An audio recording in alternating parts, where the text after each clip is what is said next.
godini drugoj nakon hidžre, Medina je u islamu bila. Mušrici su iz Mekke krenuli, na Bedru se bitka dogodila. Ramazan je 17. bio, desila se bitka toga dana. Poveo je naš pejgamber tada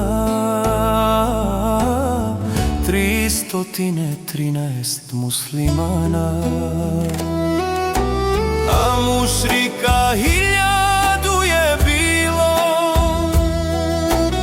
i još nešto preko toga više. Na izvoru kraj bunara Bedra dvije se vojske tada suočiše. Pobjeda je samo od Allaha, velika ih bitka sada čeka. Allah mudri tada pomoć šalje,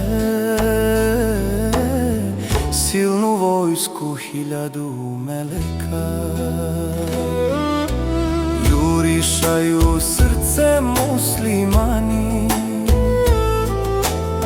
njihova je vjera mnogo bolja. Strah se uli u srca mušrika, počeli su bježat s bojnog polja. 70 poginu mušrika, još toliko u ropstvo dopade. Muslimani tekbir ponavljaju,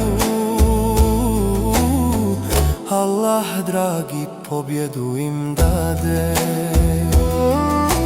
Prođe mnogo godina od tada, al se rado i sad pripovijeda. Islam se je do sad sačuvao, jer je bila na Bedru pobjeda.